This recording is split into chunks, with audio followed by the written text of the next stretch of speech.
Bom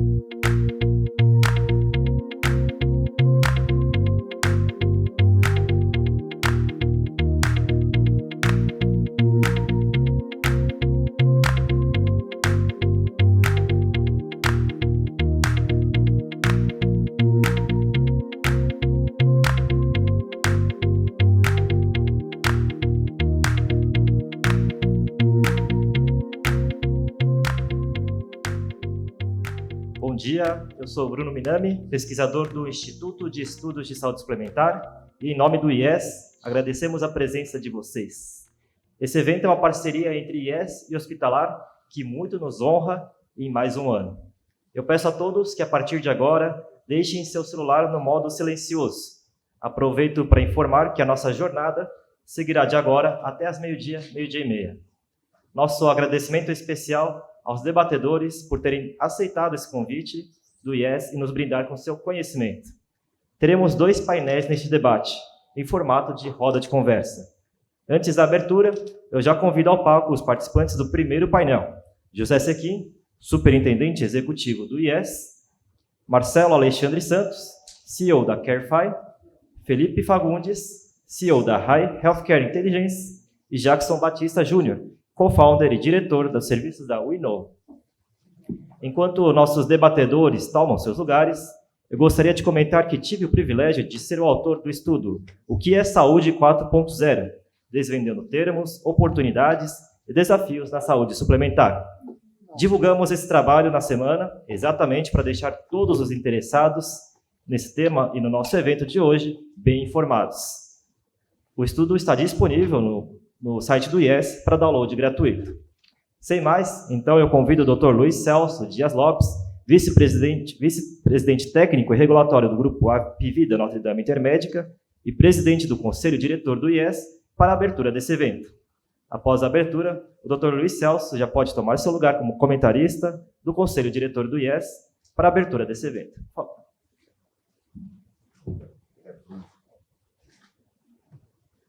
Obrigado, Bruno. Muito bom dia a todas e todos. Mais uma vez é um prazer, queremos agradecer ao Hospitalar por essa oportunidade, por essa parceria, e mais um ano podemos aqui contribuir com o debate, com a informação que é tão importante para o nosso setor. Esse ano recebemos um desafio da Hospitalar, que é justamente que foi de abordar a tecnologia e sustentabilidade juntos dentro de uma agenda de ESG. No caso do IES, o nosso desafio é adicional, justamente como contextualizar essa agenda dentro do nosso sistema de saúde suplementar. Vamos tentar responder isso aqui, né, Sequim? E por esse motivo eu agradeço muito a presença dos nossos convidados, o Marcelo Alexandre Santos, CEO da CareFi, o Felipe Fagundes, CEO da High, né, Healthcare Intelligence, e o Dr. Jackson Batista Júnior, co-founder e diretor de serviço da WeKnow. Também teremos um segundo painel, a doutora Michele Genário, diretora clínica da Tech Balance, Dr. Marcos Loreto, né, amigos Marcos Loreto, diretor técnico médico da Almint, Dr. Eduardo Codioli, head de inovação do Acquay, e o meu colega Jorge Andrade, o companheiro de grupo APV da Notre Dame Intermédica, onde atua como diretor de TI. Faço um agradecimento especial aqui aos grandes amigos e parceiros do IES, Dr. Alberto Ogata, que vai comentar o nosso segundo painel, sempre um parceiro aqui, nos acompanhando já de longa data, inclusive nos nossos prêmios IES. A gente tem um desafio imenso pela frente quando falamos de sustentabilidade e o uso da tecnologia no sistema da saúde suplementar. É importante a gente fazer a reflexão que é muito difícil pensarmos uma bala de prata como solução, né, para os desafios da nação, o desafio do Estado, o desafio de qualquer setor. E o nosso não é diferente, até pela complexidade que ele mostra. Mas é importante pensarmos que a tecnologia é mais das ferramentas, e eu diria que uma das mais importantes para que a gente possa justamente alcançar a sustentabilidade do setor e, inclusive, mover o próprio setor para uma mudança necessária, inclusive de próprio modelo, de bases, de parâmetros. É importante imaginar que ele não é a única solução, né? Ele depende de outras variáveis e outros fatores, mas ela é fundamental. Falava até com os nossos debatedores aqui, antes de iniciar o evento, que é importante que a gente harmonize inteligência artificial ou tecnologia com a inteligência natural. Porque se tivermos a inteligência artificial com uma desinteligência natural, a gente tem aí um tempo perdido, né? Que é justamente o desafio que a gente tem, muitas coisas que tem ainda no setor, em que, se nós não ajustarmos a tecnologia, ela vai encontrar dificuldades para tirarmos dela o melhor que ela pode apresentar para o setor. Então, nós montamos aqui o seguinte racional. No nosso primeiro painel de agora, vamos analisar questões de natureza econômico-financeiras para entender como o uso dessa tecnologia tem ajudado e pode ajudar a promover a sustentabilidade do nosso setor. São aí exemplos de situações de combate às fraudes, de combate aos desperdícios, né? Modelos preditivos de atenção à saúde, de mapeamento de riscos, de pagamento, de remuneração, ganhos de eficiência, compartilhamento de riscos. Enfim, como podemos usar essa tecnologia para trazer eficiência e reduzir desperdício? É o que vamos discutir nesse primeiro painel. Em caráter complementar, e essa é uma boa provocação, os nossos convidados vão dizer também se, além dos ganhos financeiros, esses projetos conseguiram e conseguirão também melhorar, que é importante, a qualidade assistencial. É importante ter esse casamento da melhorar o desperdício, de aumentar a eficiência e, fundamentalmente, trazer qualidade assistencial. No segundo painel, o racional se inverte. Apresentamos cases de ganhos de qualidade assistencial a partir da aplicação de tecnologia e que vão demonstrar como os resultados melhoraram e a qualidade melhorou a saúde dos beneficiários. Além desse ganho assistencial e de promoção de saúde, também é importante a gente ter a provocação. Teve também ganhos econômicos financeiros. Note que estamos abordando a integração de uma agenda ESG com o uso de tecnologia e de uma forma bem integrada, como deve ser. Isso é muito importante quando você pensa no papel do nosso instituto, do IES, né? Justamente para entender se estamos aí capturando uma tendência. Se é uma tendência, a gente tem justamente que mostrar para todos que ela deve ser seguida. Ou se podemos, justamente a partir dessa discussão, lançar uma tendência para o setor. Essa é uma outra provocação que peço que permitam lançar. Para onde vai essa agenda ESG na saúde? Quando olhamos o sistema de saúde de forma geral, ele é moldado para ser um ESG. O I, da sigla em inglês para ambiental, tem merecido muito atenção há muitos anos. Desde o controle de insumos hospitalares, o descarte de medicamentos, as técnicas que reduzam resíduos sólidos e o uso racional da água, inclusive da própria energia também. O S, social, está na essência do próprio negócio. Nada tem mais impacto social do que prover e promover saúde. Junto com a educação, saúde é o alicerce do desenvolvimento de uma nação, de um Estado, de um povo. E o G de governança, ou seja, a qualidade de processos de controles, de transparência, de entrega e de retorno também ao investidor, no caso da iniciativa privada. É muito importante na saúde suplementar, porque o nosso setor privado também, né, e essencialmente, é voltado ao lucro, sem nenhum tipo de demagogia. A aplicação de tecnologia, portanto, nos impõe uma nova dimensão ao tema. Quando usamos a inteligência artificial para ajudar, por exemplo, no diagnóstico precoce, como veremos aqui hoje, qual é o tamanho do impacto social disso, né? Quando mudamos a própria atenção para uma atenção muito mais ativa, né, do que reativa, como temos hoje, qual o impacto social que temos hoje? Quando reduzimos demandas de insumos ou geramos resíduos, qual retorno damos ao investidor ao evitar desperdício? É uma discussão que a gente tem que pensar. Por isso, esse casamento entre essa agenda de tecnologia e sustentabilidade do setor. O mesmo vale, por exemplo, para o machine learning, internet das coisas, tecnologias capazes de atuar em tempo real em benefício do sistema, em todos os elos da nossa cadeia de valor. Tudo isso é muito importante e bonito do conceito, né? Mas quais são os desafios para irmos em frente, né? Hoje temos, de forma já bem generalizada, do uso da tecnologia, ou ainda temos de forma incipiente? Quais são os limitadores? E, aliás, importante, falava isso antes, no paralelo, temos uma discussão no nosso Congresso, para justamente termos uma legislação e uma regulação da tecnologia e da inteligência artificial, como aconteceu recentemente na Europa. A Europa acaba de aprovar, o Parlamento Europeu, uma legislação, isso aqui justamente, para regular o uso da inteligência artificial. E eles usaram como parâmetro a questão do risco, né? Quanto maior o risco da atividade, ou o risco da utilização, da atividade e da utilização da tecnologia, né? Maior a necessidade de regulação e de controle, né? Para evitar justamente o uso inadequado da tecnologia. Parece que estamos caminhando para termos uma regulação nesse mesmo sentido.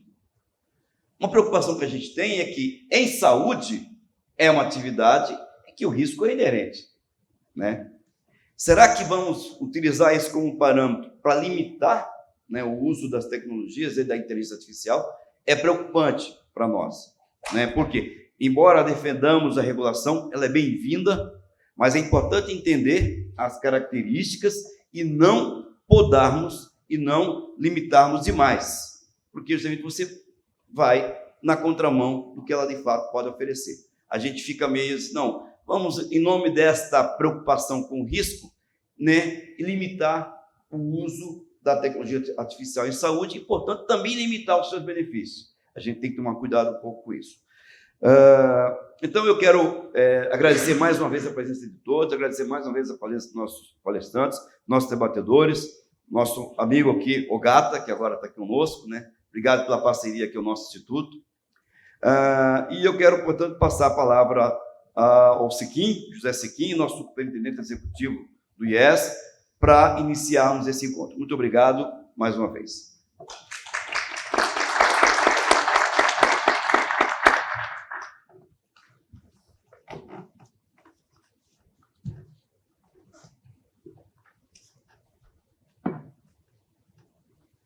Cumprimento a todos que estão nesta sala e aos que vierem eventualmente a acompanhar esse evento aqui desta manhã.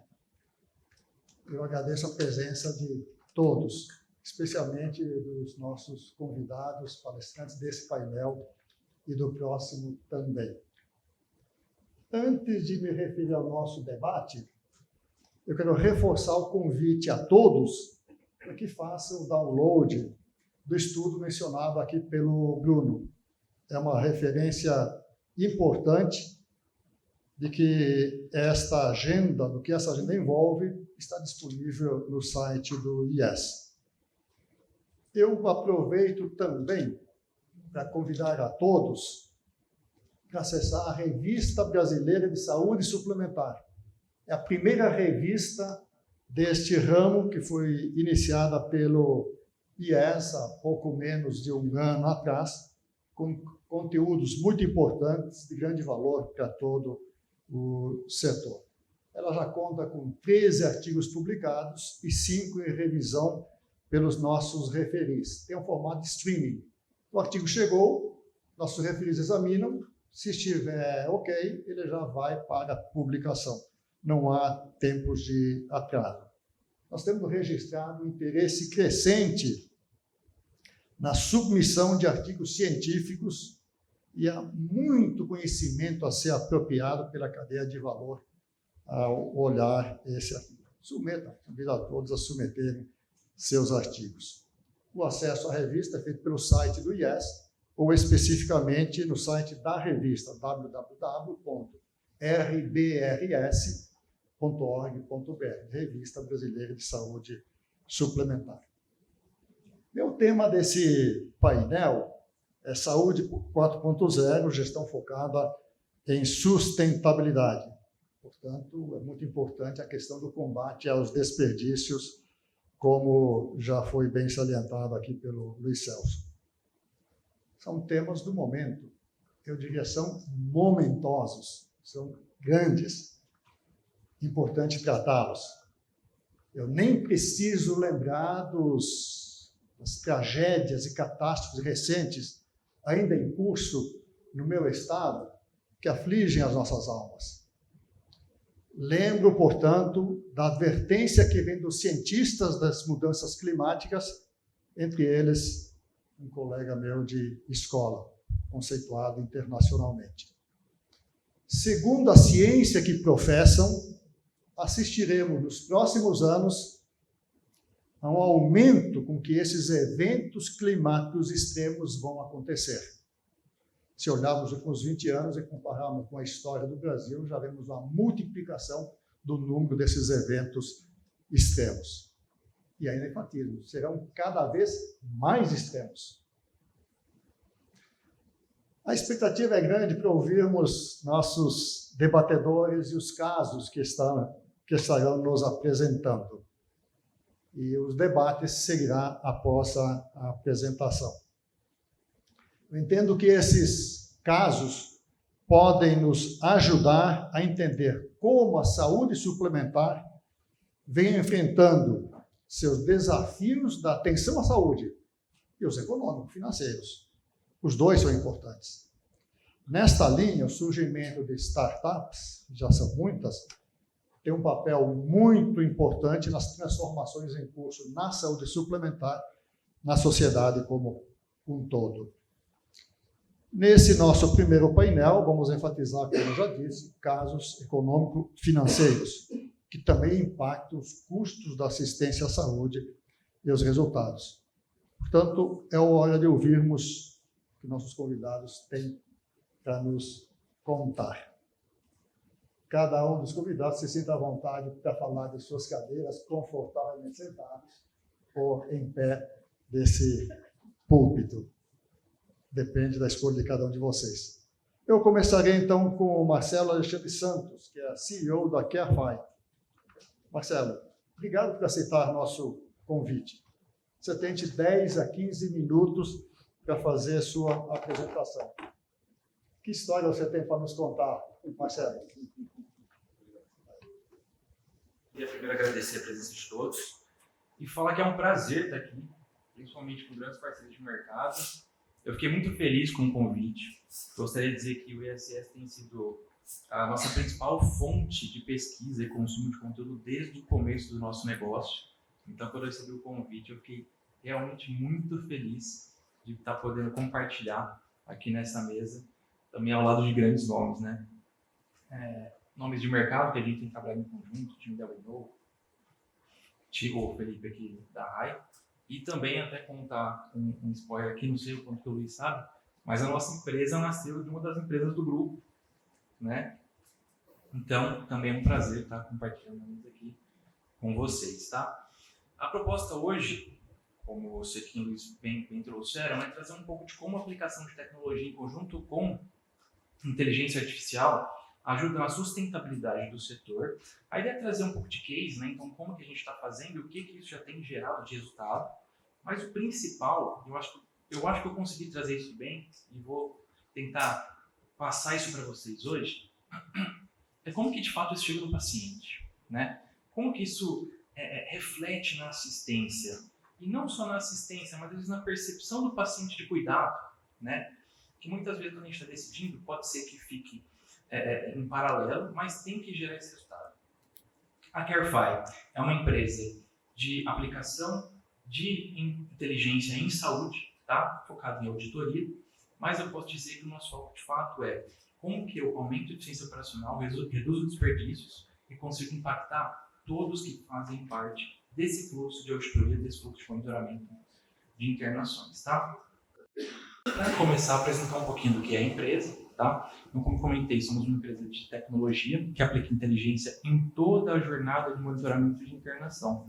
Quando a gente fala do monitoramento de internação, da auditoria em saúde, eu falo de auditoria prévia, né? Então, a regulação. Hoje, nós temos tecnologias que, com a ajuda de IA, auxiliam na tomada de decisão que faz sentido ser autorizado ali, ou a gente dá sugestões para os auditores que faz sentido ter uma análise mais aprofundada, tá?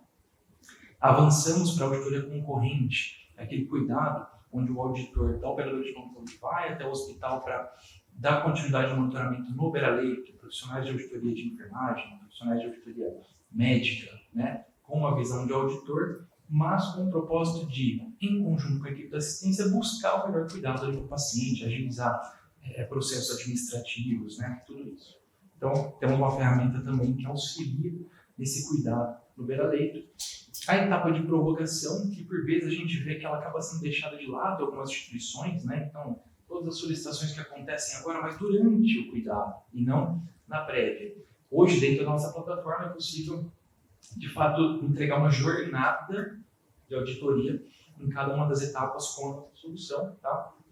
Avançamos para o home care. Então, muito do cuidado que se entrega numa auditoria concorrente é entender, de fato, se é o momento do paciente tentar uma hospitalização para a continuidade de cuidado em casa. Isso reflete muito na assistência que está se dando no paciente e a gente consegue, hoje, com solução, auxiliar na tomada de decisão para essa desóspito seguro, né, para o atendimento domiciliar e na continuidade do cuidado do paciente em casa. Então, com a mesma tecnologia, hoje os nossos clientes conseguem continuar monitorando o paciente em casa, tá?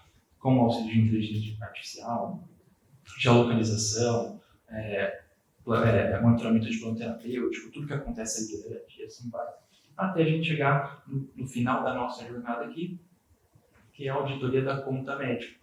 Então, quando a gente fala de jornada, a gente consegue, de fato, entregar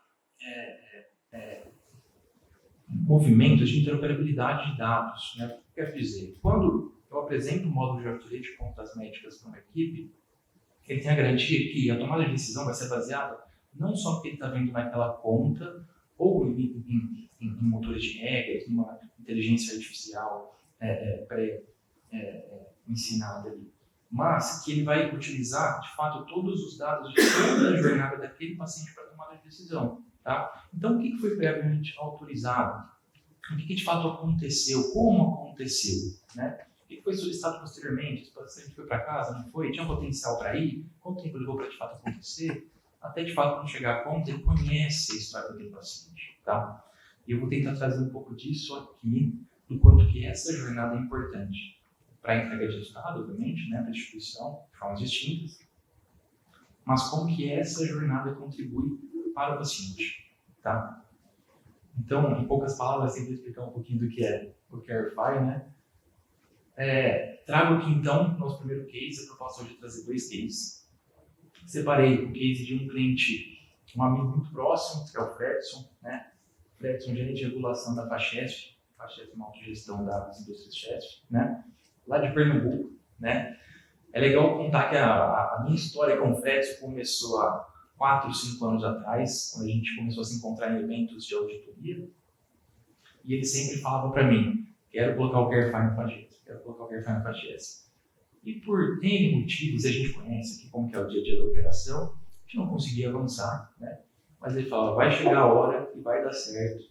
Eu sei que se eu colocar lá, eu vou gerar muitos resultados para a nossa instituição. E aí, depois de 1, 2 anos aproximadamente, que a gente conversava, entendia, teve um avanço também do nosso lado de empresa, a gente conseguiu, de fato, colocar o Carify dentro da FACHESF, e esses foram alguns dos resultados que a gente conseguiu atingir junto com ele. Olha que interessante.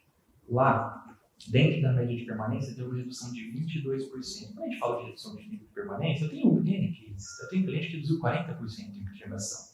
Isso depende de muita coisa. O cuidado como está sendo feito, a amostra de monitoramento, como é feito o monitoramento, sem tecnologia se não tem. o quanto antes você descobre que o paciente foi internado, né? E, obviamente, a tecnologia veio para ajudar em tudo isso, né? Olha o impacto que ele teve em contas. Ele conseguiu crescer mais de 900% no número de contas que ele passou a monitorar com o time dele, né? Então, com tecnologia auxiliando na auditoria da conta, conseguiu escalar demais a eficiência do time, né? Eu gosto de falar de eficiência de time porque a preocupação que sempre teve no começo, que eu ouvia dos diferentes profissionais de auditoria, vai entrar em inteligência artificial, vou perder meu emprego, né? Mas não é isso que a gente vê. A gente vê que o time ele consegue entregar mais, né? Então, a ideia não é reduzir time, não. A ideia é que eu tenho uma carteira extensa, eu tenho um volume grande, que faz sentido olhar, mas eu não tenho braço, né? A tecnologia veio para fazer braço do time, fazer com que você está olhando 10, vai começar a olhar 20, 30, 40, 50. E o resultado que isso vai gerar vai trazer outros impactos, né? É legal falar de Fachestre porque tem uns clientes que ele conseguiu colocar a CareFi em mais de 180 prestadores. Quando eu apresentei aquela jornada, boa parte da jornada, quem participa não é só a operadora, mas é o operador do hospital. Quando a gente fala de aplicar tecnologia, entregar resultado, o quão importante é todo mundo de fato estar direcionado para o mesmo objetivo, né? O quão importante é para o prestador saber de fato como estão caminhando as solicitações, por exemplo, de um fluxo de prorrogação. Qual que é o resultado que isso vai gerar nas instituições e para o paciente, né? A gente já encontrou casos onde, sem tecnologia, se demorava para autorizar uma solicitação que está parada numa caixa de e-mail e a gente perde uma data de alta. Então isso é ruim para o paciente, é ruim para o hospital com tarefa de leito, é ruim para a operadora, né? Então, como que a gente entende de fato os desafios e usa a tecnologia para auxiliar, né? Então, lá na Fachestre foi bem legal porque ele colocou o CareFi em mais de 180 hospitais e, obviamente, isso foi um dos fatores para a gente conseguir gerar grande parte dos resultados, né? Aí ele trouxe até um comentário, eu não pensei duas vezes em botar o CareFi. Ele não pensou duas vezes, ele queria desde o dia 1, não conseguiu por N fatores, mas ele comentou da implante, incremente a equipe de auditoria porque os resultados aparecem e valem muito a pena, né? Aí eu quero mostrar para vocês o quanto que, legal, a gente tem números que fazem muito sentido para a instituição, tá? Provou resultado, trouxe ROI, vamos expandir, vamos fazer mais coisa, mas o paciente. E aí eu trouxe aqui exatamente como o Fredson trouxe para a gente, porque eu não conseguiria expressar em palavras o que ele nos disse, tá? E eu vou ler aqui, vou pedir, né, a licença de ler com vocês o que de fato ele trouxe para a gente, porque isso é muito legal. E eu fiquei emocionado quando ele trouxe para a gente. Olha que interessante. Ele estava contando a história. Ó, chegou um pedido de transferência na véspera do Natal. Eu lembro bem, foi bem marcante. Era um pedido para transferir um paciente para o hospital de transição. Eu entrei no aplicativo CareFi, vi a evolução do paciente, depois olhei o custo da internação, não pensei duas vezes. O paciente tinha condição de ir, o paciente estava consciente e orientado, e lá estaria mais próximo da família. O custo dela no hospital estaria mais alto do que seria no hospital de transição, né? Então liberei o paciente. Depois mandaram um vídeo lindo para nós dela dançando com a família no quarto do hospital de transição. Chorei de emoção quando recebi o vídeo. Para a gente fechar, trouxe mais um case. A ideia, obviamente, não era ficar entrando muito em detalhe de como a gente faz, porque a gente faz auditoria, entra em toda a jornada, entrega o resultado de formas distintas. Mas é legal falar um pouco de como que impacta, né?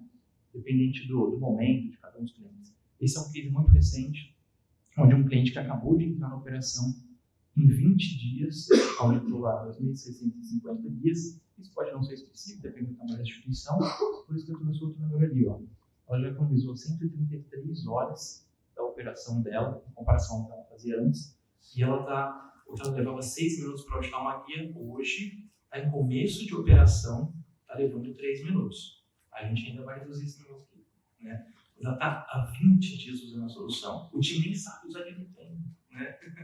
Vocês sabem como que é, a gente coloca um sistema, o time fica operando para aprender, o suporte está chegando, já reduziu de 6 para 3 minutos, 20 dias de operação. Tem muito chão que a gente consegue fazer aqui, tem muita coisa que dá para fazer, né? Esse caso, especificamente, é um fluxo de regulação que a gente está entrando, tá? Aí a Jaque, ali dela, a gente também trouxe para a gente. O que facilitou muito foi ter informação centralizada, onde antes ela precisava de 3 telas.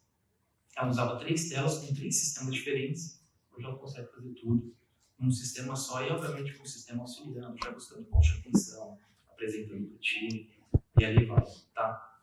A gente, como eu comentei, tem um resultado de redução de tempo de internação, redução de custos que vai a 13%, ganho de tempo de todos os times de auditoria, aumento de eficiência operacional, clientes que geraram ROI em 100 vezes, tá? Eu tenho muitos resultados que a gente consegue mostrar, mas nada mostra aquilo que eu estava falando da família, como que chega no paciente. E quando a gente estava alinhando o nosso discurso, a gente tem que mostrar o resultado para a instituição, o resultado para a equipe, né, e o resultado para o paciente e para a família. Eu queria deixar dois depoimentos de outros clientes que estão com a gente há algum tempo, das instituições, como a Porto, o Médico Goiânia, todo mundo já alinhado ao objetivo de uma jornada de auditoria completa, com o propósito alinhado de entrega de resultado para o paciente, como o próprio Hamilton trouxe ali. A gente consegue gerar resultado para a instituição, garantir sustentabilidade financeira para o setor, impactar o paciente, aumentar a eficiência operacional da equipe e deixar todo mundo feliz, né? Então, o primeiro passo é, de fato, vamos aplicar tecnologia. A gente está falando de regulação, né, de medos, riscos. Vamos dar 2 passos para frente, precisar de dar um passo para trás, né? Com cuidado, obviamente, porque a gente está falando de saúde, né? A gente está falando de pessoas, mas é importante aplicar cada vez mais IA, tecnologia, e os resultados são aqueles que aparecem. É só a gente, de fato, aprender o medo e começar a fazer. Obrigado, e foi um prazer aí estar falando um pouquinho dos cases para vocês.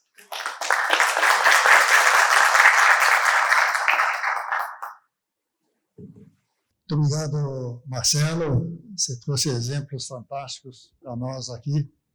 Teremos oportunidade de debater daqui a pouco sobre eles. O que você tem mostrado é que há um potencial de redução de desperdícios muito grande, o que mostra que o setor funciona com relativamente baixa eficiência.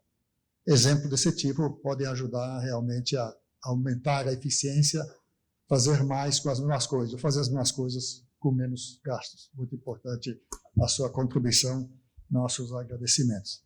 Eu vou passar de imediato ao Felipe, ele é CEO da RAI, Healthcare Intelligence. Com o mesmo tempo, 10 a 15 minutos. Felipe, a palavra agora é sua. Obrigado, Zequim. Eu queria agradecer inicialmente ao IES pelo convite, ao Hospitalar pelo espaço. Da mesma forma, eu repito as palavras do Marcelo, o IES sempre foi para a gente uma referência de estudo muito importante, uma referência de mercado, e da mesma forma a gente fica muito lisonjeado de poder dividir o palco com colegas e referências para nós. Obrigado, Dr. Luiz, pela condução da mesa, Zequim também, um prazer estar com o Jadson e o Marcelo também. A minha fala hoje, eu sou um dos fundadores da RAI. A nossa temática, uma fala anterior, a ideia não é falar da solução, e sim trazer os casos de como a gente tem ajudado players do sistema de saúde a lidar com desperdícios, a lidar com fraudes, enfim. E a ideia é trazer alguns cases interessantes para vocês, tá? A minha fala vai ser voltada para essas temáticas de coleta de desfecho e custo-efetividade. São temas delicados ainda para o sistema de saúde, que não deveriam, porque a gente fala em cuidado centrado no paciente faz muito tempo, mas faz muito tempo que a gente não ouve o paciente. Então, acho que essa é um pouco da temática que eu me propus hoje para trazer para vocês.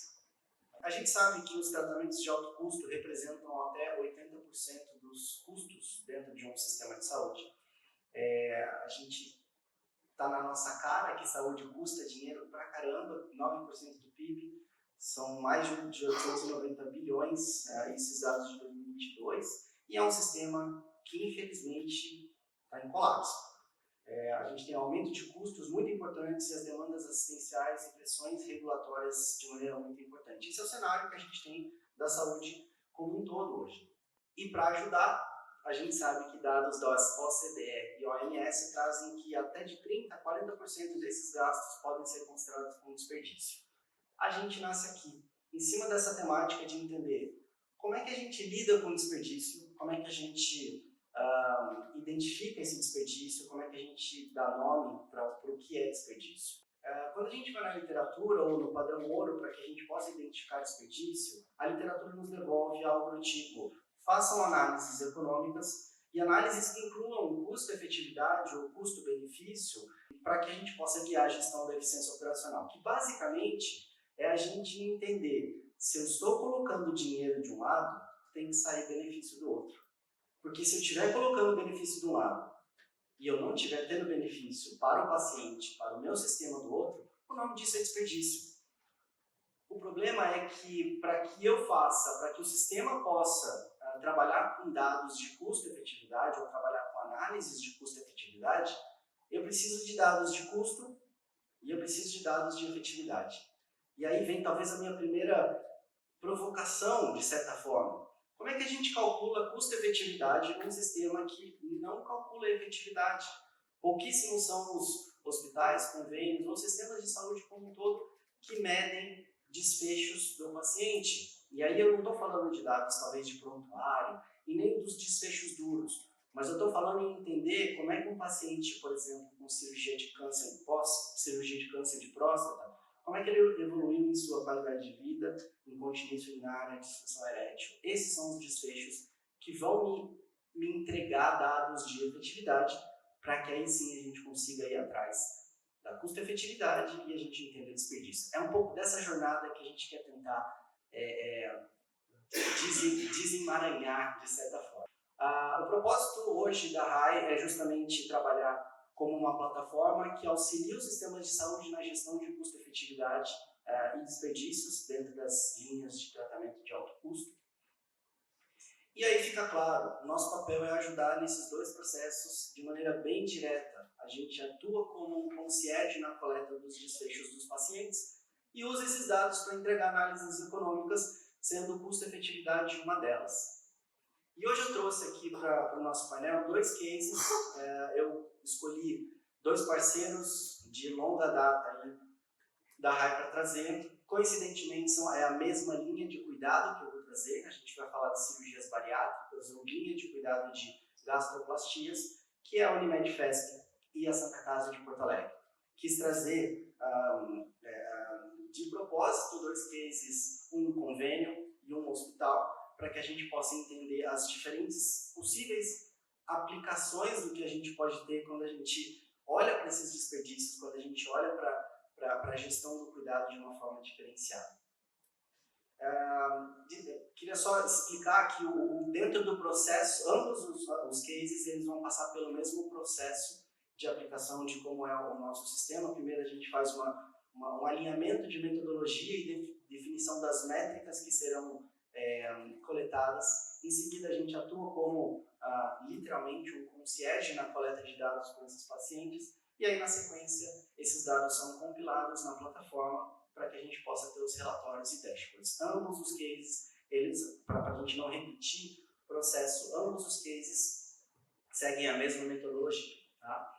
Falando especificamente da Santa Casa de Porto Alegre, como eu citei, a gente está falando de análise da gestão da custo-efetividade e de ranking de performance médica, hoje com mais de 1.000 pacientes que fizeram cirurgias bariátricas. Tá? E uma das telas que um dos resultados práticos que a gente consegue trazer é justamente a operação e entender o quanto de efetividade eu estou levando para o meu paciente. Ali vocês podem ver ao lado PRONs e PRENs, que são os desfechos dos pacientes. Eu trouxe um compilado, essa tela que vocês veem é um compilado que mostra, que reúne as informações de todos aqueles desfechos, como qualidade de vida, como satisfação com o resultado, ansiedade, satisfação com o corpo, e eu consigo entender qual é a minha entrega de efetividade para o paciente.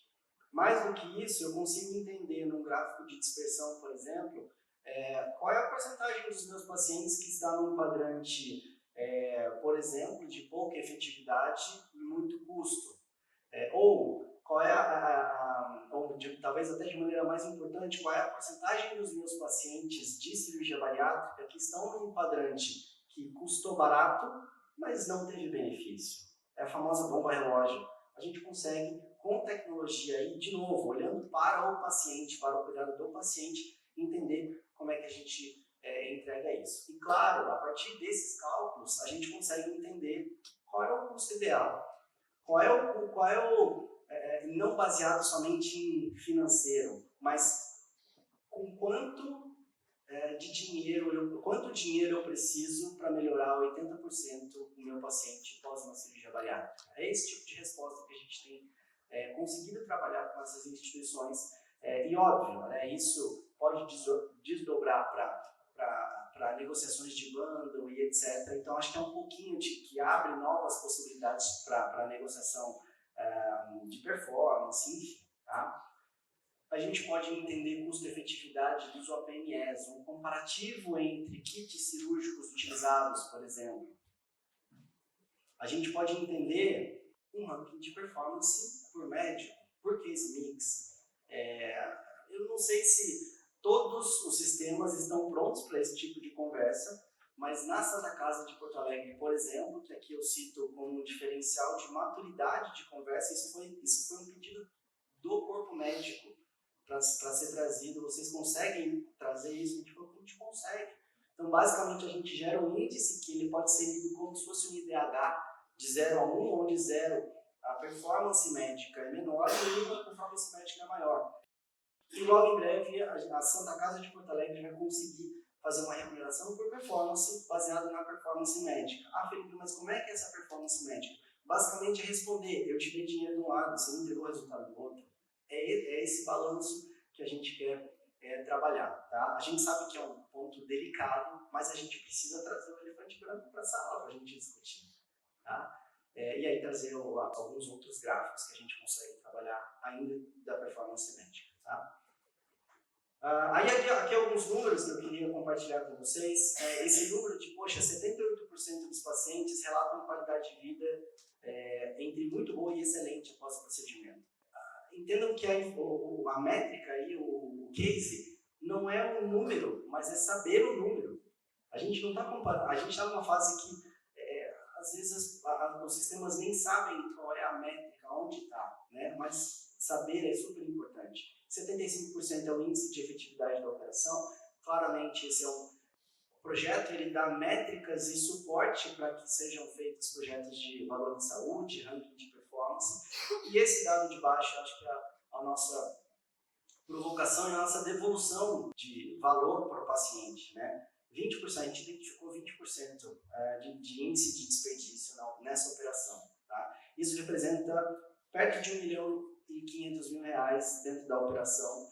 E aí, isso guia a meta para que no próximo semestre esse índice seja menor, porque a gente vai estar salvando mais vida. Quantas cirurgias a mais a gente poderia fazer se a gente cuidar desse índice de desperdício ou de índice de oportunidade de melhoria operacional, como a gente prefere chamar.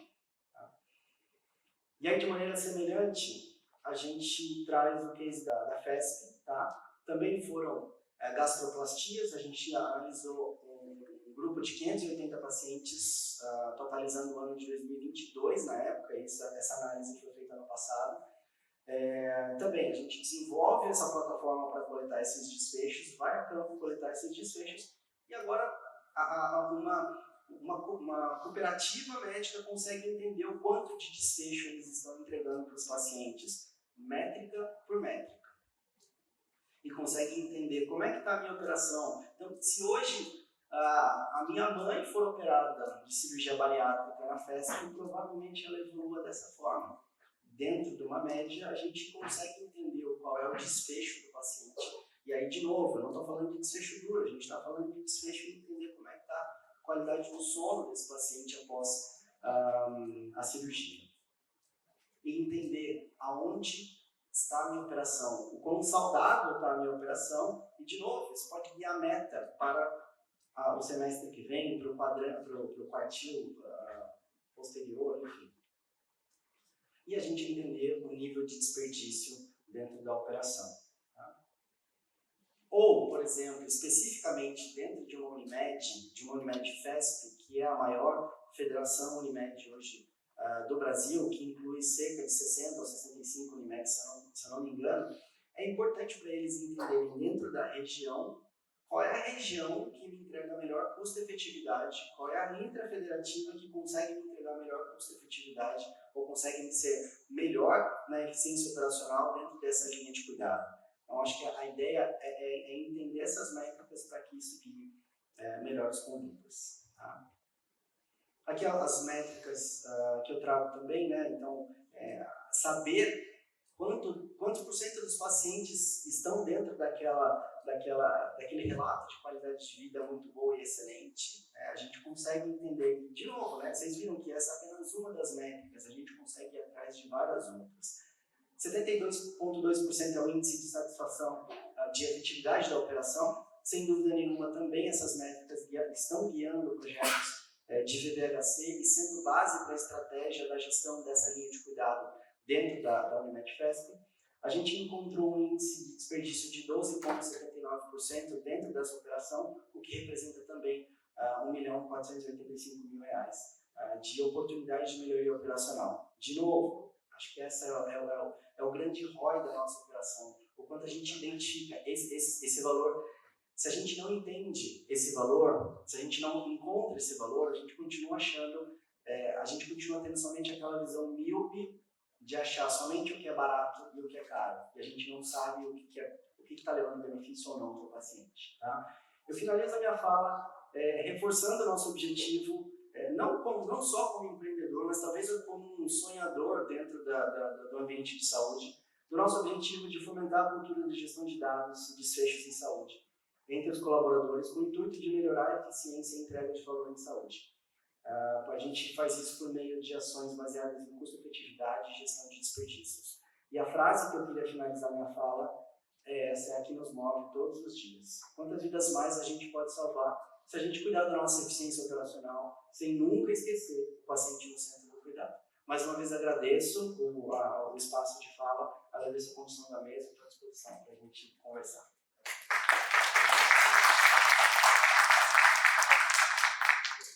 Muito obrigado, Felipe. Vai ficando cada vez mais claro que os desperdícios estão aí, podem ser encontrados, medidos e combatidos. Essa é a mensagem que eu acho que a gente queria trazer com esses eventos de hoje. O assunto que você traz, procedimentos de alto custo, no seu caso, bariátricas, eu olho um pouco para frente, a incidência de obesidade na população brasileira. Já estamos nas faixas de 25, caminhando para 35. É um espaço de trabalho futuro para toda a sua vida e mais um pouco, de milhões de brasileiros potencialmente candidatos a esse procedimento. É importante que se veja o desfecho, a satisfação do paciente e o custo, obviamente, os dois. Muito obrigado pela sua participação. Eu convido agora o Jackson Batista Júnior, que é cofundador e diretor de serviço da WeKnow. Vocês sabem, né? Fecha essa primeira rodada usando aí o mesmo tema. Jackson, o que é que vocês conhecem, sabem e podem compartilhar com a gente aqui? Muito obrigado. Bom, primeiramente, obrigado a todos, um bom dia. Obrigado à IES e ao Hospitalar por estar dando essa oportunidade. Estou aqui em nome da WeKnow para falar um pouquinho. Nós temos muitos resultados em vários clientes de vários portes e tipos, mas devido ao nosso tempo aqui, eu fiz um recorte de um case específico para apresentar para vocês. Bom, a WeKnow, nós somos uma empresa, nós temos um software de BI Analytics especializado na área da saúde. Temos clientes na saúde suplementar, operadoras e hospitais, e também na saúde filantrópica e pública. Ok? Bom, qual que é a ideia aqui para passar para vocês? O case da Unimed Marília, aqui no interior de São Paulo, ele surgiu de uma necessidade de algo que está cada vez mais sendo falado por todos e acho que está claro para todo mundo a importância disso, que é a ciência evoluiu, a medicina evoluiu e nós conseguimos ter o avanço no que se refere ao aspecto autista, né? Então, isso é muito positivo. Nós estamos conseguindo, a saúde, a medicina está conseguindo criar parâmetros para que se consiga criar tratamentos, né? Até então, que eram muito dispersos e nem eram considerados nesse sentido. A necessidade surge a necessidade de se atender. Então, a primeira necessidade eu preciso atender bem esse paciente. Eu preciso conseguir fazer um tratamento, uma terapia, que consiga trazer uma qualidade de vida, a grande maioria dos casos, para essas crianças que são diagnosticadas no espectro. Né? Então, o caso que eu vou colocar aqui é justamente como surgiu a demanda, algumas dificuldades encontradas e um pouco do caminho que foi se construído, muito com o apoio da tecnologia, muito com o apoio do uso do Dominó, para que se conseguisse chegar nos resultados. Bom, o cenário anterior, né? O início de tudo, né? O início do projeto, se teve um aumento significativo das solicitações de terapias especiais. As terapias especiais, isso é muito importante, elas podem ser adquiridas tanto nos serviços próprios quanto nos prestadores terceirizados, né? Este acho que talvez é o X da questão de todo o projeto. E começou-se a existir inconsistência dos dados, né, referente à quantidade de terapias realizadas. Então, quando tem algo novo, que se tem a necessidade de se atender, se cria a demanda, e essa demanda surgiu, porém ainda não se tinham muitos parâmetros de controle e de análise de como se fazer essas terapias.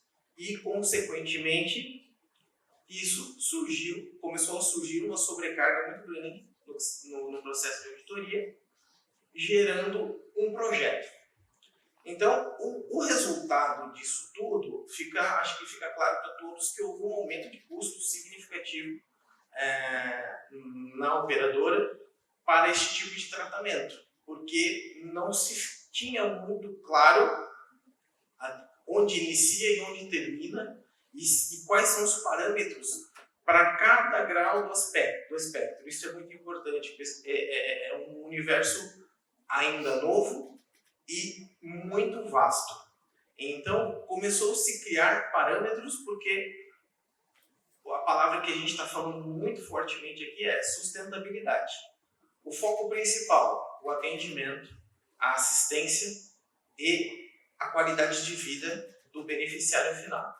Isso é o que move a saúde, mas é óbvio que tem que ser sustentável. Isso fica claro para todos, né? Então, o que foi feito, né? Primeiro, foi feito um trabalho de coleta de dados com os prestadores. Precisou-se entender a estrutura de cada um dos prestadores, as especialidades de cada prestador, horários de atendimento de cada profissional dentro de determinado prestador, para se criar parâmetros e se organizar as terapias. Porque percebeu-se, depois desse levantamento, que existiam discrepâncias muito grandes em relação ao quanto o convênio estava pagando versus a estrutura existente dentro de determinadas instituições. Bom, aí com o auxílio da UNO, né, muito fortemente foi feito um trabalho de cruzamento de dados, né, de estruturação de parâmetros de dados, de alertas automáticos em tempo real, que é a maior característica hoje da nossa ferramenta, possibilitando apontar gaps ou inconsistências dentro deste processo. Né?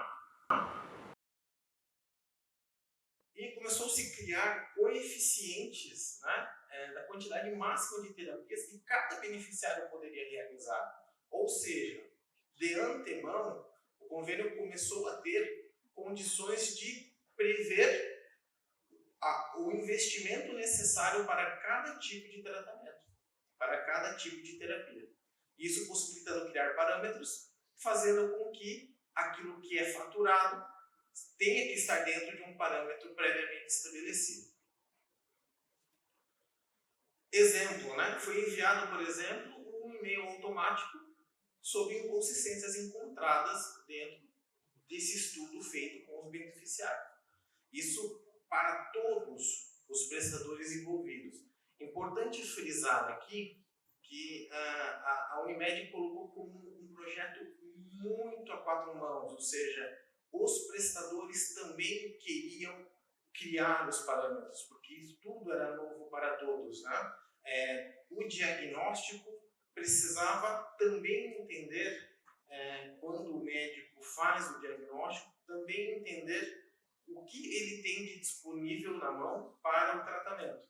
Então, eles quiseram deixar bastante claro que sim, foi um projeto que reduziu o desperdício, mas deixando muito claro que não existia ninguém contra ninguém, e sim foi uma forma conjunta de parametrizar. Inclusive, por isso eles até não pediram para não citar números específicos, porque eles têm uma rede de profissionais e de prestadores que não é muito grande, então ficaria um pouco... Enfim, eles não quiseram expor em números práticos, mas deixaram muito claro a disponibilidade deles para todos. Vocês podem entrar em contato comigo, que eu faço o link, que eles podem apresentar o case. Se tiver operadoras também interessadas em implementar o modelo, estão inteiramente disponíveis para isso, ok? E a gente criou diversos dashboards, né, de monitoramento de todo esse processo. Quais foram os resultados que eles tiveram, né, que eles conseguem mensurar hoje, até mesmo de forma qualitativa, principalmente? Eles conseguiram implementar um processo, eles perceberam que um dos problemas era o tempo de lançamento das informações. Um exemplo que eles citaram, tinha um prestador que deixava para fazer sábado de manhã o lançamento de todas as terapias feitas, porque era o tempo mais tranquilo para a moça fazer o lançamento. Consequentemente, esses lançamentos eram feitos de forma errada. Às vezes o dia trocado, o horário trocado, aí aparecia atendimentos de domingo, de feriados e assim por diante. Então eles criaram uma padronização, fazendo com que os lançamentos fossem feitos exatamente em tempo real, porque a grande característica da Inon é o trabalho em tempo real, e isso possibilita que o Inon envie alertas para eles das ocorrências no determinado tempo, e eles também conseguem acompanhar nos painéis nesse sentido. As inconsistências começaram a ser corrigidas de forma proativa e não reativa. Então a ideia era justamente esta, e todo o modelo do projeto foi baseado nessa situação. Eu preciso identificar com muita rapidez as situações para que todo o processo consiga ser trabalhado de forma efetiva. Não precisa, isso acho que fica muito claro, né? A gente teve 2 casos aqui, somente o do Marcelo, de auditoria. A auditoria ficou muito mais eficiente e precisa. O tempo de auditoria anterior era extremamente alto, e hoje eles conseguem focar de forma muito mais consistente em outros serviços, enfim, em outras necessidades. Tá? Aí fica a importância, né? Foi conseguido fazer o aprimoramento da qualidade dos serviços prestados, mantendo a sustentabilidade do negócio. O que o beneficiário no final ganha? Ele ganha primeiro eu tenho a possibilidade de atender mais pacientes com o mesmo recurso, porque eu não estou desperdiçando. Então, como existe a necessidade cada vez mais latente das terapias especiais, então a operadora consegue atender mais pessoas com o mesmo recurso sem necessariamente precisar onerar os demais beneficiários, aumentar o custo do plano e assim por diante. Então, vejam que sim, sempre o foco é o assistencial, o atendimento, mas nunca podemos esquecer da sustentabilidade. E é por isso que a gente entende que a tecnologia nos ajuda nesse sentido. Tá? Agradeço a disponibilidade de todos, estou aí disponível para a gente bater um papo sobre o assunto. Muito obrigado.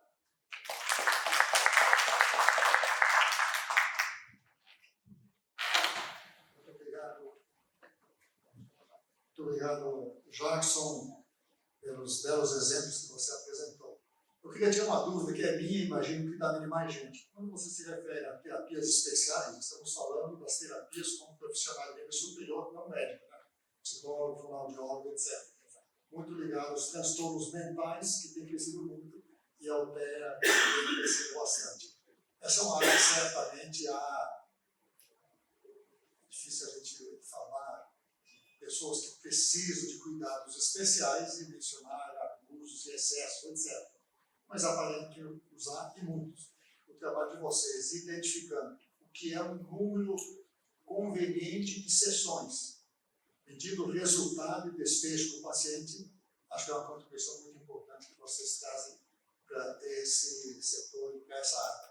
Especialmente porque já se conversa no mercado que a primeira faixa etária 0 a 18, onde estão concentrados os casos de transtorno do espectro autista, já tem uma despesa per capita mais alta do que a faixa seguinte, subvertendo um pouco, que seria uma ordem, entre aspas, natural das coisas. É um assunto que muito importante que tenha sido estudado, trazendo esses casos, seus exemplos aí.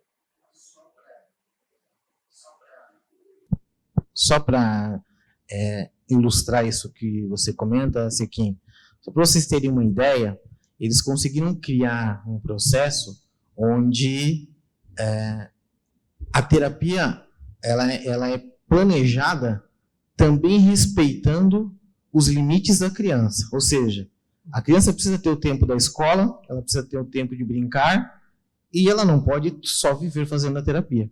Então, isto também é muito importante, pensando especificamente no paciente, no beneficiário final, né? Então, isso é o início de um trabalho e eu acho que isso pode se desencadear a muitos outros tipos de tratamento também. Maravilha, muito obrigado, Jackson. Bem, os assuntos são mais do que relevantes, os resultados que essas empresas estão atingindo também são mais do que elogiáveis. Mas eu convido agora o Luiz Celso a fazer os comentários dele sobre as historinhas que todos nós ouvimos nessa manhã. Historinha não é depreciativo, não, acho que pelo contrário, são coisas muito importantes que vocês nos apresentaram. Luiz Celso, há uma revolução em curso, silenciosa, nessa área?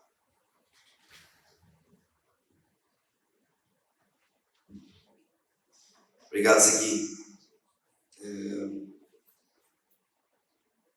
Eu acho que em todas as áreas a gente tem que reconhecer que a tecnologia está aí, a gente não pode fechar os olhos a ela. É uma realidade. Ainda encontra obstáculos, desafios. Eu sempre fico me perguntando como a gente vê esses cases, todas essas experiências e amplia isso, ou seja, para a utilização em larga escala, que é um grande desafio. Mesma situação que a gente observa no uso adequado da APS, né? E como isso consegue sobreviver e ser sustentável e eficiente em larga escala. Se pensar em sistemas de saúde público, pegar em operadoras maiores e com o próprio setor de saúde suplementar que atende milhões. A gente vê experiências menores e tem que começar mesmo dessa forma. E como é que você pode ampliar isso, né, para uma escala maior, que é um desafio, embora necessário. Então, assim, a evolução está em curso, sim. A gente não pode fechar os olhos a ela. E eu repito aquela preocupação inicial. Acho que sim, merece uma discussão sobre o aspecto regulatório, né, da utilização dessas tecnologias, que de fato elas podem ser muito bem empregadas e vários benefícios, mas sempre há um limiar ético e uma preocupação de você ultrapassar determinadas barreiras. Boas intenções, né, podem não necessariamente trazer bons resultados. E às vezes você traz resultado, inclusive, contrário ao que se esperava da própria tecnologia, né? Ou os resultados maléficos deles nessa questão de custo-efetividade e tudo mais são piores do que, de fato, os benefícios da própria tecnologia. Isso é importante até para tomar a decisão. Eu vi aqui 3 ou 4 experiências muito bem sucedidas, eu elogio todas elas, com ferramentas de gestão, com ferramentas de otimização do tempo. De fato, hoje as operadoras, elas gastam mais tempo hoje numa operação, né, como tratar os problemas do que no próprio assistencial. E como discutir a melhor assistencial. E como discutir desfechos. Medir, primeiramente. A gente nem tem a informação, nem tem o dado, né, para medir o desfecho. E fica tomando decisão em achismos, especialmente calcada em custo. Não em efetividade, em custo. Você gosta muito dessa questão do binômio, barato versus caro, que é o que guia hoje a tomada de decisão dos gestores públicos e privados, né? Primordialmente no Brasil. Vamos ser sinceros assim. É verdade. A gente tem situações incipientes, que bom, né? Bons gestores, boas iniciativas, empresários de saúde sérios, mas que a tomada de decisão ainda é muito nessa questão de curto prazo, de um olhar muito sobre custo. E eu lembro da pandemia, quando a gente estava discutindo ali a telemedicina, a telesaúde. E lá já falava, se nós utilizarmos apenas a premissa de custo, que isso vai reduzir de ida ao pronto-socorro, que vai ser mais barato ter a telesaúde em vez do serviço físico, a gente está fadado ao fracasso. A gente repete os erros. Utiliza a tecnologia, mas repete os erros de filosofia, né, de concepção. Porque a gente não discute acesso. A gente não discute acesso e coordenação de jornada coordenada. Se a gente não discute jornada coordenada, a tecnologia, simplesmente para substituir o físico pelo digital, não vai adiantar nada, porque a gente não está olhando desfecho. Então, esse é um olhar de preocupação que a gente tem em todas as ferramentas que nós trouxemos, que é a gente tem que utilizar essas ferramentas, sim, para melhorar a eficiência operacional, para melhorar a tomada de decisão, mas sempre sob o olhar do custo-efetividade, sob o olhar do desfecho, sob o olhar do paciente no centro, sob o olhar de modelo de assistência. É isso que a tecnologia tem que vir acompanhado, porque senão a gente vai repetir os erros e o fracasso. E aí eu tenho medo da gente, de fato, ter uma grande tecnologia, um arcabouço tecnológico da inteligência artificial, Jorge, e a gente não sofrer, que de fato ela vai trazer benefício para a gente, né? E aí vai ser de curto prazo. A gente usa a tecnologia no curto prazo, ela diminui custos, mas a gente daqui a pouco vem outros custos envolvidos. E ela vai apenas ser mais um agregador de custos. Quando a gente vê hoje a incorporação tecnológica no Brasil, a discussão se dá muito sobre custo e não sobre custo-efetividade. A gente não pode desassociar essa questão, custo e efetividade. Então, acho que a gente está no caminho certo e temos que fazer isso. Não é mais uma oportunidade. O uso da tecnologia com esse objetivo, ela é uma necessidade. A gente não vai ter recursos suficientes para atender todas as demandas. Ou a gente otimiza a forma de atender. E olhando a eficiência no centro, nós temos que ser eficientes, né? Tantas cirurgias, tantos exames realizados, tantas consultas realizadas, a gente, depois que a INSS solta lá o mapa assistencial ou os dados do que foi o ano passado, a gente sempre olha assim, puxa, foram realizadas milhões de consultas médicas, foram realizadas milhões de cirurgias, milhares de cirurgias, milhões de exames. Quantos foram efetivos? A gente sequer mede para saber o quanto a gente de fato está acertando ou errando. Então a gente tem que dar espaço para trás e usar sim a tecnologia, a inteligência com esse objetivo. Porque senão, e eu acho que temos muito a aprender e vimos aqui exemplos fantásticos nesse sentido. Então, trago essa reflexão para a gente de fato temos que ser eficientes. Os desperdícios estão aí. E não falam só em fraudes.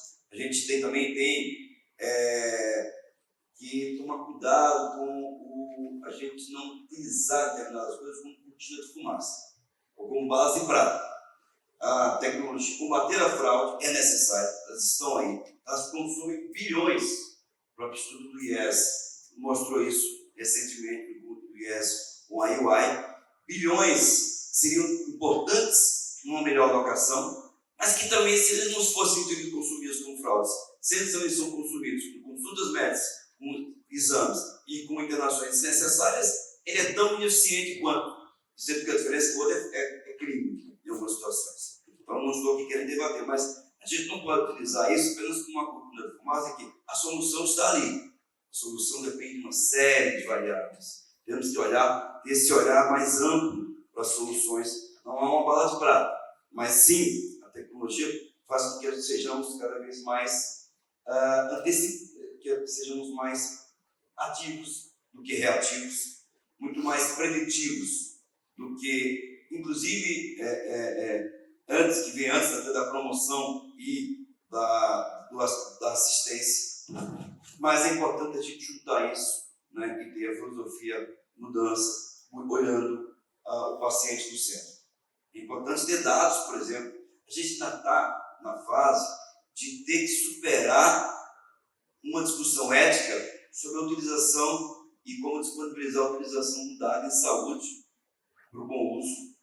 A gente não tem o CID, a INS não tem o CID, né? Então ela tem lá uma de informações quantitativas, mas não tem informação qualitativa para tomar a decisão.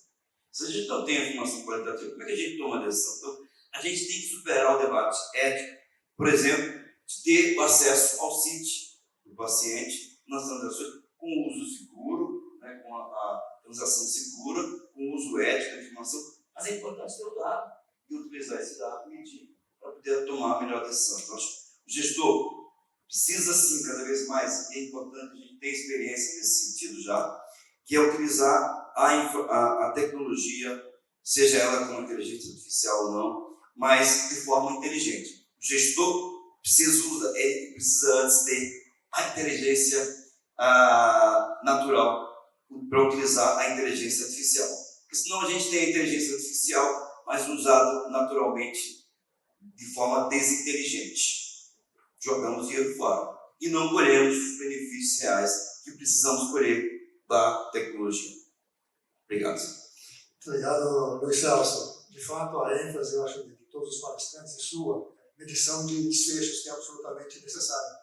Sem conhecer desfecho, não tem nem como avaliar se estamos fazendo coisa boa ou não, produzindo resultado para as pessoas. Bem, vamos ao debate. Lembrando que cada um dos nossos convidados pode interagir entre si, concordar, perguntar, discordar, debater. Sinta-se inteiramente à vontade para interromper e fazer os seus comentários. Nós estamos num ambiente democrático em que se debatem ideias, se confrontam ideias, sempre com todos os interlocutores respeitando a pessoa de quem as emite. Conflito de ideias não é conflito de pessoas. Como vocês sabem, mas também provoca. Então, vou passar para a etapa da provocação. Eu tinha uma pergunta que eu quero dirigir para os três, mas acrescentando para cada um uma questão particular. É sempre interessante conhecermos o processo decisório de implantação desses projetos. Que fatores pesaram nesta decisão? Quem comandou e como se deu a articulação entre a sua empresa, a operadora, o hospital, os departamentos para a atuação?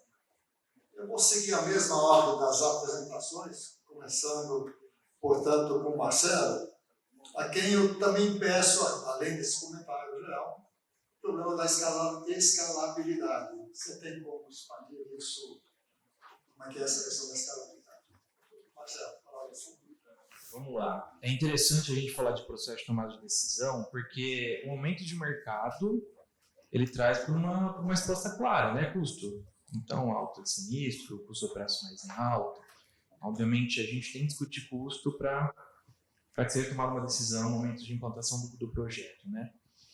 Mas eu não diria que essa é a decisão, esse não é o único ponto, tá? E eu já ouvi de diversos gestores o quanto que o projeto vai impactar no paciente.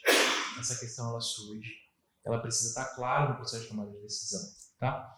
Gestores dos diferentes níveis, né? Eu posso falar da nossa experiência, porque hoje o nosso processo de implantação, de venda, ele passa por supervisão, coordenação, gerência, diretoria, tá? Dependendo do tamanho da instituição, vai avançando ali nas camadas da gestão. E, obviamente, os objetivos, eles estão direcionados para o mesmo lugar, né? Mas são objetivos complementares, vamos colocar assim. Então, a gente sim tem que discutir custo, a gente tem que mostrar que vai ter redução de custo, que vai ter aumento de lucratividade dependendo do tipo do cliente, né? O tempo, qual vai ser o retorno de investimento, tudo isso tem que estar na pauta, tem que fazer sentido para tomar a decisão final. Mas, se eu não mostrar os resultados, o impacto que vai gerar no paciente, eu não diria que o custo é o fator que vai ser levado em consideração apenas para a decisão ali, tá? E eu já tive gestores que questionaram diretamente para mim o quanto que o seu projeto vai impactar no meu paciente. Eu quero saber as melhorias para o paciente, tá? Tanto que hoje, quando a gente implanta, a gente discute bastante o levantamento dos indicadores, e para cada gestão os indicadores são diferentes, né? Muitos deles são mostrando a qualidade do serviço que está sendo prestado, tá? Então, quando eu tomar essa ação, por exemplo, da auditoria concorrente, quando o meu auditor passar uma visita e tomar essa ação, qual vai ser o impacto dessa ação na internação, na operação, no custo, de formas distintas, tá? Então, isso está muito em alta, faz sentido. Eu acho que é um ponto que tem que ser visto e discutido desde a primeira reunião, quando a gente apresenta CareFi, tá? E é o que ajuda a instituição a tomar a decisão no momento de implantar a solução. A questão de escala, eu acho que os números que eu trouxe já deixaram um pouco claro, né, que é escalável. Falar de tecnologia, a gente já fala... Quando a gente fala de startup, a gente fala que startup é uma empresa que tem que trazer escalabilidade, né? Não é só o puff colorido na sala, né? Não é só... Mas, de fato, a aplicação de tecnologia, inovação e escalabilidade. Eu acho que eu consegui trazer com alguns números que é possível escalar, dá para fazer muito mais. Aquele vezes 10 ali que eu mostrei no nosso case da Fachesf, né? Aumentou mais de 900% o número de contas monitoradas. É interessante que dá para fazer muito mais. Só que eu vejo que são etapas. Às vezes a gente se depara com um potencial cliente que ele ainda está no papel. E como que eu falo de IA com alguém que está fazendo uma jornada, um processo no papel, né? Então, primeiro, vamos começar a aplicar tecnologia. Vamos olhar para o processo. Uma vez que a gente tem tecnologia implantada, processo alinhado, dado coletado, legal. Agora vamos começar a pensar em aplicação de IA. E é interessante, o Celso comentou sobre inteligência artificial e inteligência natural, né? Porque hoje, quando a gente fala de IA, a gente tem tipos diferentes de IA. E hoje a gente tem uma IA que a gente roda no nosso processo, que é o processamento de linguagem natural. Ele é treinado por profissionais de saúde, baseado na inteligência natural. Ele que treina ali o modelo, para que posteriormente o modelo possa pegar uma evolução e apontar dali em diante os pontos importantes da evolução, para auxiliar na tomada de decisão.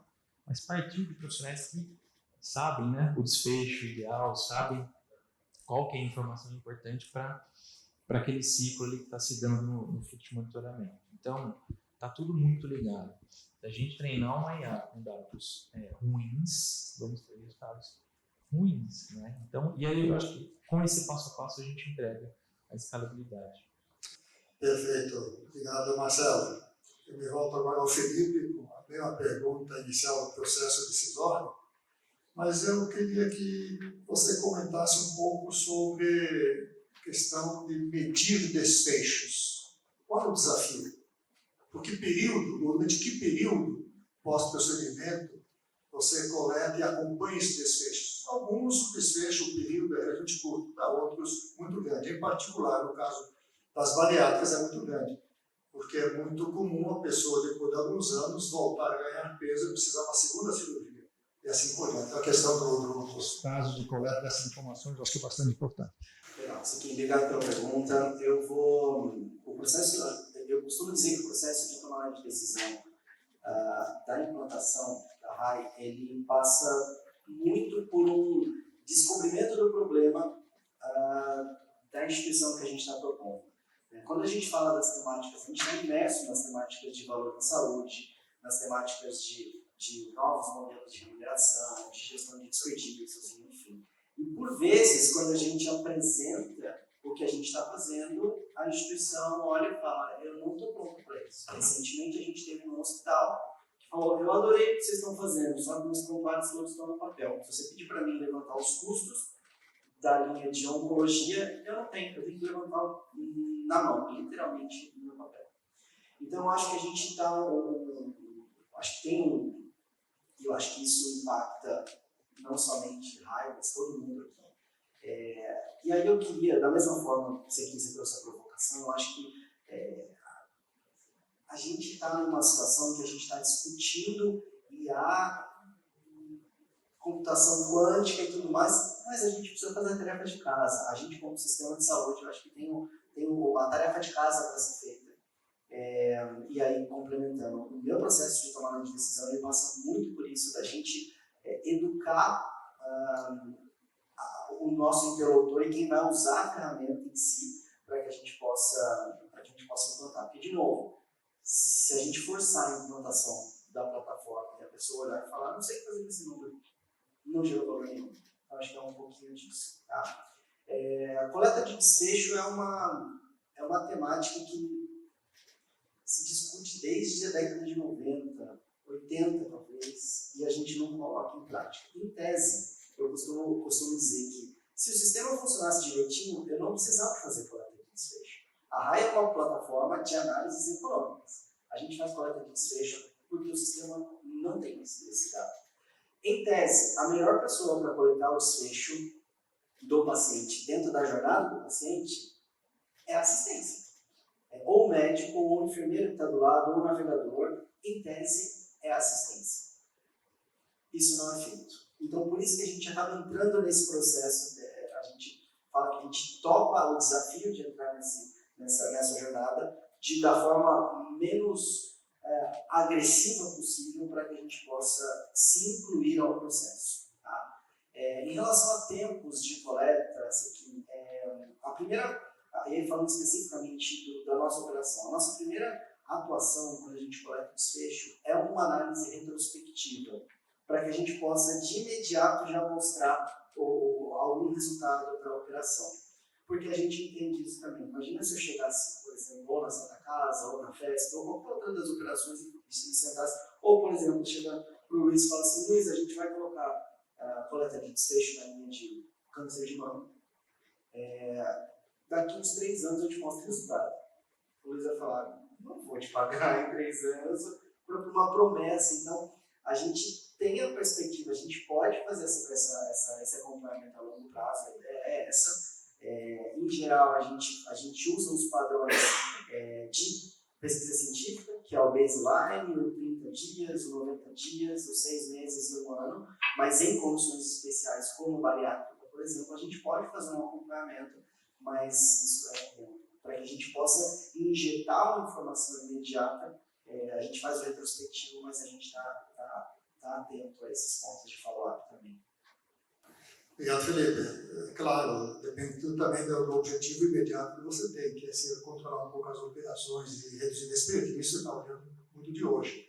Do ponto de vista clínico, é importante que a gente olhe o longo prazo. Também diria o seguinte, você mencionou que eventualmente desfecho se coletaria com a própria equipe profissional que realizou o procedimento. Aí tem um risco. Do ponto de vista dessa equipe, o desfecho pode ter sido perfeito. Um oftalmologista muito conhecido me contou a história, fez uma operação de vista para corrigir imperfeições, etc. A pessoa dirigia, precisava 2 horas usando óculos, não tinha mais óculos. Examinou, fez a operação, 1 semana depois a pessoa volta chateada, acabrunhada, como? O procedimento tinha sido perfeito. Mas, doutor, antes eu precisava de óculos 1 vez por semana para guiar para a praia. Agora, doutor, eu não enxergo mais de perto. Eu preciso usar todos os dias para minha profissão, né? Então, no ponto de vista do médico, foi perfeito o procedimento para a pessoa. Então, temos um pouco esse conflito, acho que é sempre importante a gente cuidar. Eu queria agora ouvir o Jackson Batista, das terapias especiais. Além da pergunta genérica, queria que você comentasse um pouco sobre o seguinte. Você disse que você sugere, quantifica um pouco o que é um procedimento eficaz para uma pessoa que está tendo um tratamento para um determinado transtorno. E a reação da família e da pessoa sobre essa limitação? Bom, primeiro falando aí do processo decisório, né? Eu acho que ele inicia-se sim pela questão do custo, é o que aparece no gestor e chama atenção para que se tome ações. Até a gente pode se perguntar, né? Quantos problemas acontecem que não necessariamente geram um aumento significativo de custos que não é trabalhado simplesmente porque não se chama tanta atenção assim, ou às vezes outros serviços, outras situações acabam pagando a conta, vamos dizer assim, e não se tem um trabalho efetivo nesse ponto. Então, e aí entra a questão importantíssima, né, que dificulta muito a questão da saúde. O alinhamento com os prestadores, e você tem que estar contratualmente também bem resguardado para isso, para você conseguir fazer com que o processo do prestador possa se adequar, né? Quando você está trabalhando com serviço próprio, isso é muito mais fácil, você tem a autonomia para isso, mas o fundamental nesse trabalho foi entender todos de que era preciso fazer algo, né? A força da operadora também foi relevante no processo, porque ela desencadeia a sustentabilidade dos próprios prestadores. Então, este foi o fator que fez com que o projeto pudesse ser implementado. Agora, no que se refere à família, e entra muito o que o Felipe bem colocou, né? Como o projeto ainda é recente e ainda está sendo aprimorado, não se chegou ainda a entender impactos na ponta, né? O que se percebe claramente é que, sim, não se está negando o tratamento, está se organizando o tratamento. Então, todas as pessoas têm o seu devido tratamento e ele não será suprimido em momento algum. Apenas está se criando uma organização que estamos entendendo ser saudável, porque está sendo muito bem executada. Então, mas ainda entra o problema do desfecho, que o Felipe bem colocou aqui para a gente. Ainda não se tem esse parâmetro de comparação. Perfeito, muito obrigado. Bom, já estou vendo aqui um monte de zeros vermelhos dizendo que o tempo acabou. Então, eu pediria a cada um aqui que usasse as palavras finais de despedida muito breve, tipo 30 segundos cada um. Começando pelo Jato. Bom, mais uma vez, muito obrigado pelo convite. É um prazer imenso a gente poder estar aqui apresentando o nosso trabalho, poder estar tentando debater os assuntos pertinentes à área de tecnologia na saúde. Deixo aqui a reflexão de que percebamos que existem hoje muitas tecnologias disponíveis e existem muitas iniciativas sendo construídas. Muito importante a gente pensar na escalabilidade muito bem colocada por Celso, e que, no meu ponto de vista, ela é necessária com regulamentação e padronização. A partir do momento que a gente conseguir ter regulamentação padronizada, nem vou entrar no mérito das dificuldades de regulamentação, mas tivemos uma boa regulamentação, uma boa padronização e estruturação de dados de paciente e atendimento dos diversos sistemas, diversos serviços de saúde. Este é o caminho natural para a gente conseguir uma escalabilidade muito mais fácil. Muito obrigado, atenção de todos. Obrigado. Marcelo.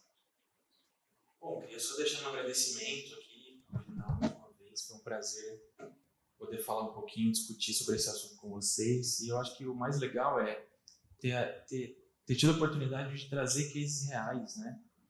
Porque muitas vezes a gente não consegue trazer o que está acontecendo do outro lado, né? A gente fala bastante da empresa, de solução, de esse problema, o mercado tem esse problema, temos aqui a solução, mas como está sendo aplicado e o que está acontecendo de fato, né? Então, acho que queria agradecer por ter tido a oportunidade de trazer cases, trazer principalmente um pouco do que a Chess ali, o Fred trouxe, que de fato aconteceu junto ao familiar daquela paciente, né?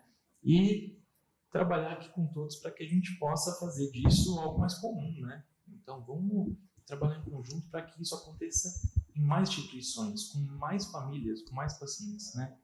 Então, vamos trabalhar para que a tecnologia chegue, de fato, a todo mundo que precisa. Obrigado mais uma vez, foi um prazer. Obrigado, Marcelo. Felipe.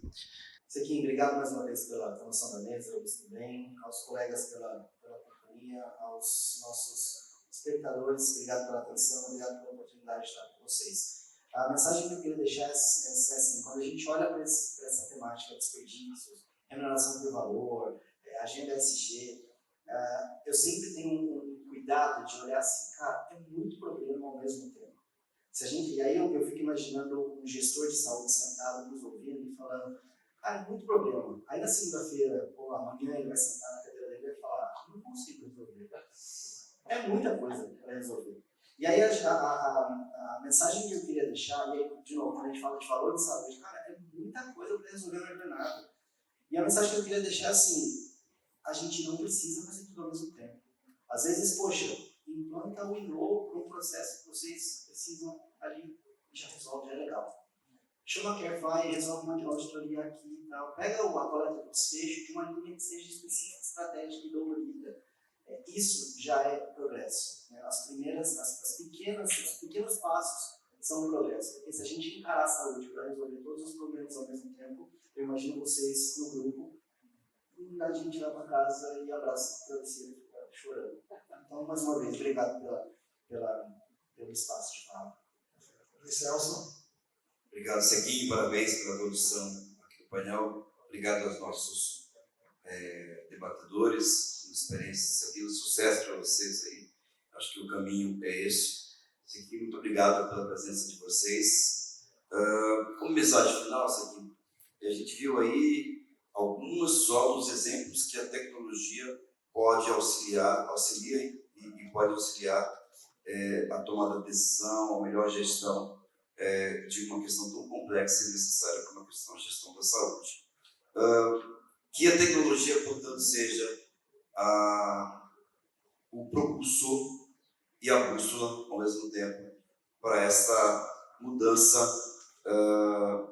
para a gente ter um sistema cada vez mais sustentável, para que as pessoas tenham uma melhor assistência, para que as pessoas possam, antes de tudo, ter a melhor gestão da sua própria saúde, que a gente possa atuar sob a demanda e atuar também na demanda. Então, é importante porque é necessário. É isso.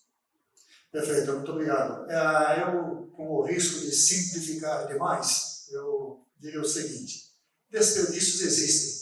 Números publicados em revistas conceituadas internacionais. Estimativas são ditas na imprensa regularmente. Se procurarmos, aqui a gente encontra. Se encontrarmos, tem uma oportunidade de reduzir a importância dos trabalhos que vocês estão fazendo. Eu queria agradecer a cada um de vocês pela sua generosidade de estar aqui conosco. Aperfeiçoar o sistema de saúde suplementar está no coração e na mente do IES. Já mencionei uma iniciativa que é a Revista Brasileira de Saúde Suplementar. Vou mencionar a segunda, até por recomendação do nosso presidente Luiz, que é o Prêmio IES. O IES já mantém o prêmio há mais de 10 anos. E teremos esse ano, no mês de dezembro, mais uma cerimônia de premiação. Ele premia artigos, trabalhos de pós-graduação, mestrado, doutorado, em 3 categorias: economia, direito em saúde, promoção da saúde e qualidade de vida. Apresente seus casos, que a gente enriquecerá essa disputa do Prêmio IES. Inscrições deverão começar em breve, a decisão sai no meio de novembro e a premiação em dezembro. Bom, com isso encerramos o nosso primeiro painel. Muito obrigado a todos.